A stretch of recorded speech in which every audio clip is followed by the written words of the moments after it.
Episode 2 of Chainsaw Man is finally here, and although we don't get as much crazy action as we do in episode 1, we do get introduced to some very interesting characters that I think are going to play a big role going forward in the story. And we get some more insight into who this mysterious pink-haired girl is and why she even decided to take Denji in the first place. So let's get right into this episode. Things kick off right where episode 1 ended, in this strange pink-haired lady's car, where Denji starts to feel super hungry, and the pink-haired lady comes in and asks for Denji's name. Of course, he responds with Denji, and she tells him that she needs to point something out right away to him, that she expects him to answer with a yes or a woof to any one of her requests, because dogs that do not obey or do not behave get put down. So Denji is kind of at a loss for words, and he starts to kind of question whether or not this person is a good person. And he is also reminded of the fact that Pochita is now gone and feels kind of sad about this, but this is all kind of soon wiped away because Makima suggests that they go get something to eat. And of course Denji is totally down with this idea because he's starving and has never really had a proper meal. However, he sadly points out that he doesn't have any money, but to his surprise, the woman offers to pay for his meal, and this is when Denji starts to realize that he's never had anybody be so nice to him before in his life, and feels like he's literally falling in love with this woman just because he thinks she's pretty and she's being nice to him unlike anybody else that has ever entered his life. So we then move to this udon stand where they're going to buy some udon for Denji and her to eat, where Makima starts to question how he even got that way in the first place with that chainsaw cord at his chest and finding him all bloodied up with zombies around him.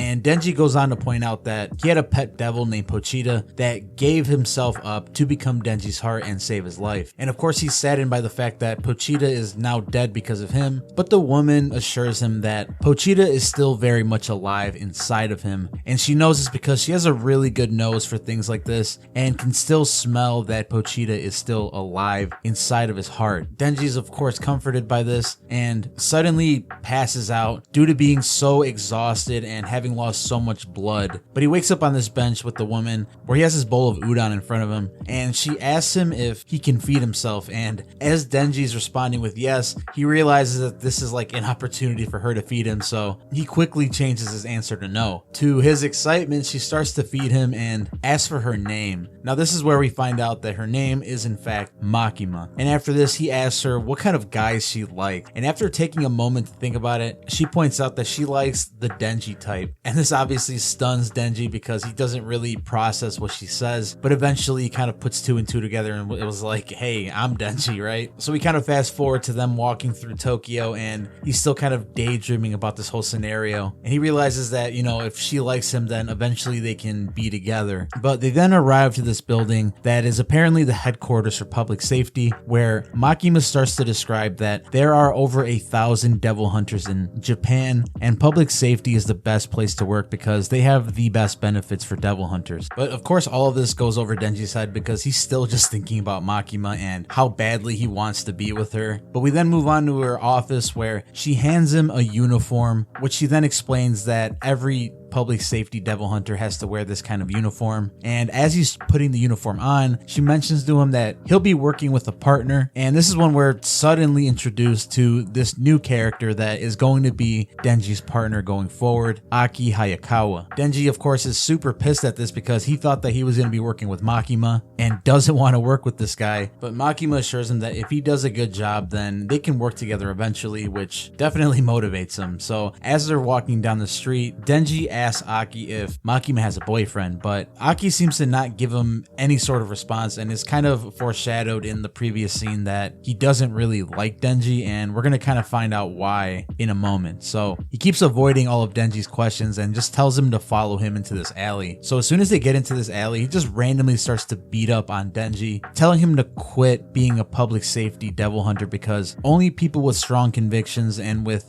real goals survive in the type of job that they're in, and people that are just in it for the payday or some really petty reasons are the first ones to die. So as he's kind of explaining how Denji should just leave and he'll tell Makima that he just ran away, he flicks his cigarette on Denji's shirt and puts it out with a wad of spit. So already we're just not liking this guy because he's not being very nice to our boy Denji. But obviously we know that Denji does not get put down easily, because as Aki turns around and starts to walk away, he gives him one solid blow below the waist, which causes Aki to basically become paralyzed and fall straight to the ground. But no, Denji is not done here, because he proceeds to attack his groin several more times. And as Aki gets back up to try to fight Denji again, Denji yet again nails him square between the legs. And as Aki is on the ground, Denji points out that this is the best his life has ever been, and he does not want to let it go. So he wants to live the life that he's currently living so bad that he's willing to die for it. We then cut to this funny scene where Denji and Aki are in Makima's office again, and Denji tries to point out that Aki was attacked by the testicle devil, and that explains all of Aki's injuries. And of course, Aki points out that he's flat out lying, and Makima just kind of glazes over this and says that she's glad that they're hitting it off. Makima also points out that Denji will be joining Aki's unit permanently, to Aki's disdain, because he points out that he doesn't want another one of them in his unit. But Makima just kind of comes back at him and says that she put that unit together in the first place as an experimental unit to try to combat devils. So this leads Aki to question what Denji even is, and Makima goes on to explain that he's a human that can turn into a devil. And we learned in episode 1 that this is a very rare thing and was only known to be a rumor, but Makima confirms that this is what Denji is and that he could be very useful to them.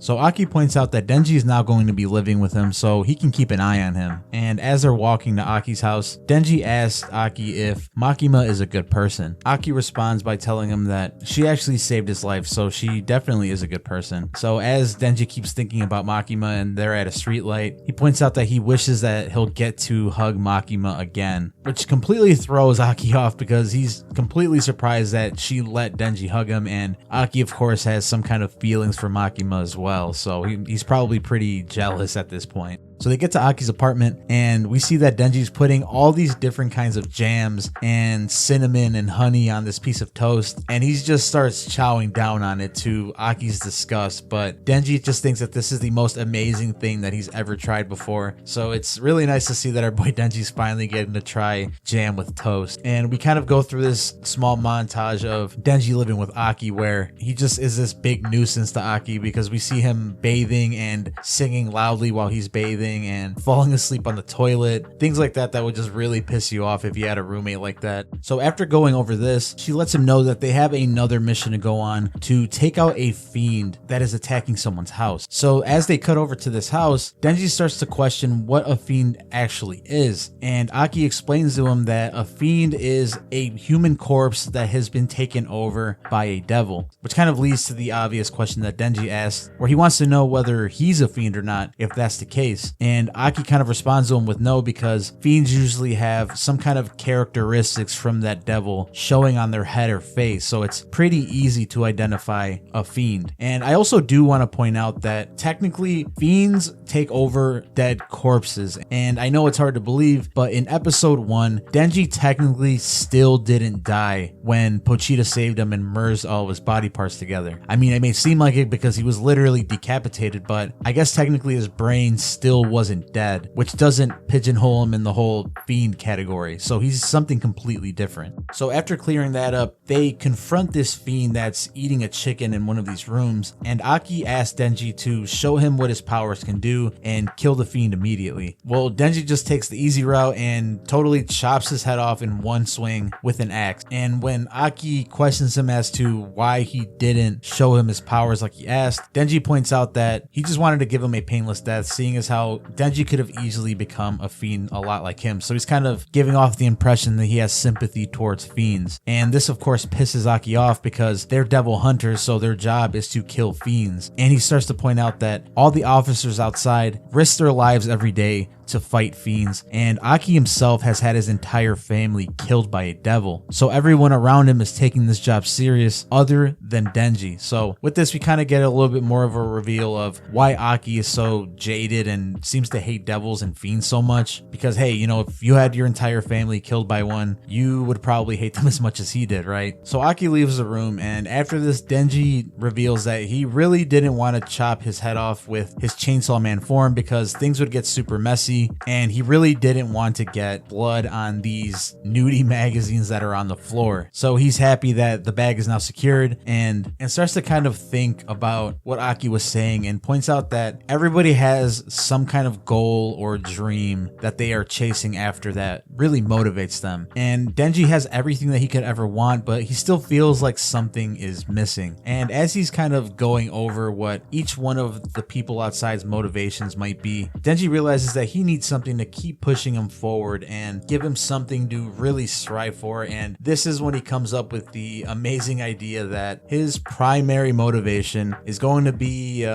melons. You know, I guess I'll just leave it at that. You guys can kind of figure out what I'm talking about from there. So after making this huge revelation, Denji and Aki head back to headquarters, where they go back to Makima's office. This is when Makima lets them know that Denji will actually be getting a new partner to go on two-person missions with. And she also points out that his partner is actually going to be a fiend. So this new partner comes storming down the hallway and makes this grand entrance and reveals that her name is Power, to which Denji initially has a negative reaction to meeting her, but upon further inspection of her person or whatever, he becomes totally okay with it. Her name is Power, and she is here to stay. So we then cut to them patrolling on top of these buildings, and at some point they're confronted by police officers or civilian devil hunters, and Makima just tells them that all they have to do is show them their badge and say that they were public safety, and they'll be left alone. Now Makima points out that Power's horns kind of bring a lot of attention, so they definitely want to be more low-key and patrol where there aren't many pedestrians, but we're going to see in a second that this is like immediately thrown out the window, because as Power and Denji are hanging out on one of the roofs, she gets frustrated that they haven't seen any devils yet because she wants to consume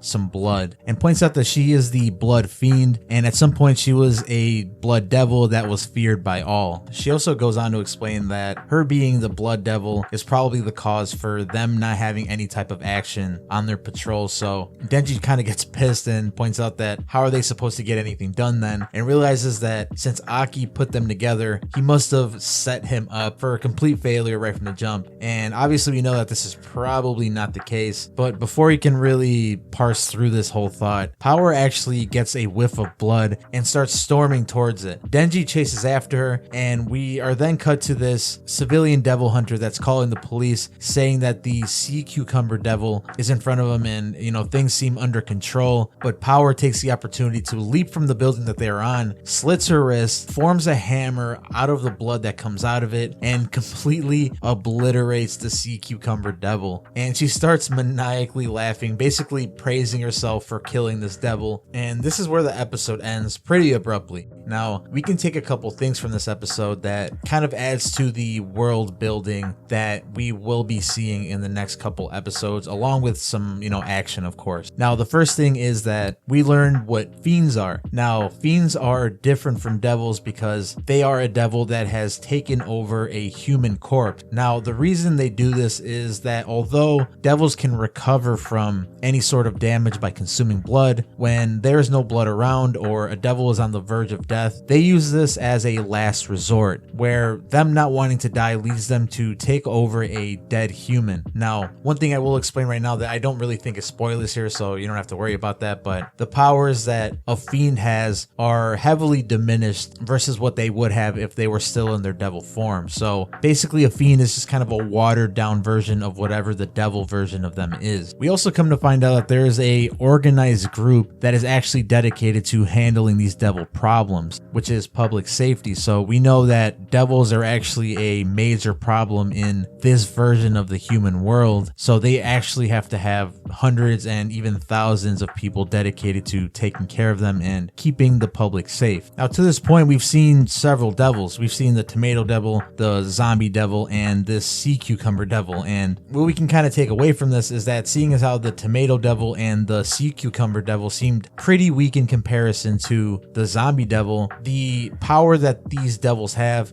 must correlate with kind of how big of a threat the devil that they represent is. So, you know, zombies are obviously a much bigger threat, much more feared by people than tomatoes or sea cucumbers. So therefore they have greater power. We're going to get a lot more insight into what devils are and why they have the powers they have and why they're as strong as they are later on in the story. So definitely sit tight and don't think that, you know, any of this stuff went over your head or anything. There's still a lot to explain. But what did you guys think of this episode? Let me know in the comments if this kept the hype going from episode 1 for you, or if it's something that, you know, you're kind of seeing is not something that you'd be really into. Let me know in the comments. I am very curious to know what your thoughts are. And if you enjoyed Chainsaw Man, whether it be the manga or the anime, then you literally don't need to go anywhere else, because I will be posting chapter reviews and episode reviews each and every week, along with other Chainsaw Man analysis videos sprinkled throughout. So you definitely want to be subscribed with notifications on so you don't miss out on any of that. But that's it for this one, guys. Have a wonderful day, and I'll see you in the next video.